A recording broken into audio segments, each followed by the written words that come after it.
Hello fellow retro gamers, you know sometimes a game comes along that changes everything. A game so iconic that even your grandma knows who the main character is. Yep, today we're talking about the granddaddy of platformers. The one that put Nintendo on the map. Super Mario Bros. For the NES. But is it still worth playing in 2025, or should we leave it in the Mushroom Kingdom? Well, let's find out on The Good, the Bad, and the Pixelated.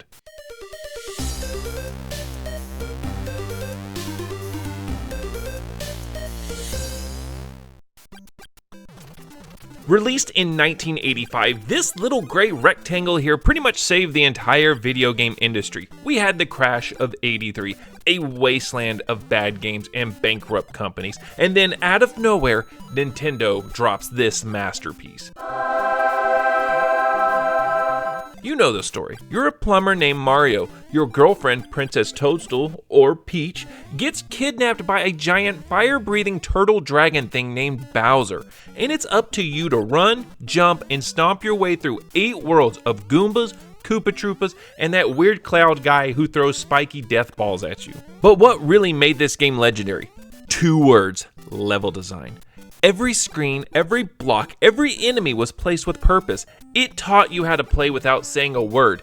And that music, who doesn't hear the World 1-1 theme and instantly feel a wave of nostalgia? Alright, let's start with the good stuff. First up, the gameplay. Super Mario Bros. Is the blueprint for platformers. The controls are tight, the levels are perfectly paced, and the power-ups, absolute game changers.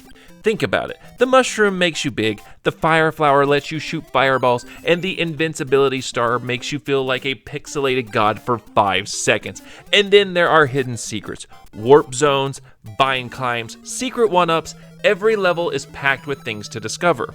And let's not forget the music. Koji Kondo's soundtrack is a banger from start to finish. The overworld theme is so iconic that it's basically the national anthem of gaming at this point. But let's not sugarcoat it. There's some crust on this cartridge too. First off, the difficulty curve. World 1-1 is easy as pie. But by the time you get to World 8, it's like the game decided, hey, you know what? Let's ruin their day. The cheap deaths are brutal. Those hammer bros might as well be snipers. And don't even get me started on those underwater levels. They're slow, they're slippery, and every fish is out to ruin your life. Oh, and the controls? They're mostly tight, but Mario's momentum sometimes feels like he's skating on ice. Miss a jump by a pixel, and it's straight to the pit of doom.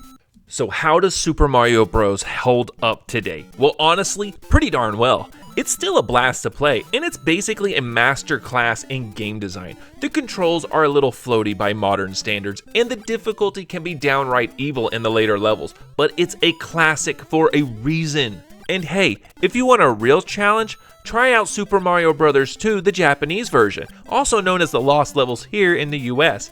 That game makes this one look like a cakewalk. So, is Super Mario Bros. Still worth playing in 2025, or any other year for that matter? Absolutely! It's a game that's still as fun, frustrating, and memorable as it was back in '85. I'm giving it a 4 out of 5 crusty controllers. It's a must play for any retro gamer, but be prepared to lose a few lives and a little bit of your sanity. So, what did you think? Did I miss something? Got a game you want me to dive into next? Drop it in the comments below, smash that like button, and don't forget to subscribe for more retro goodness. Stay pixelated, stay awesome, and I'll catch you next time on The Good, the Bad, and the Pixelated.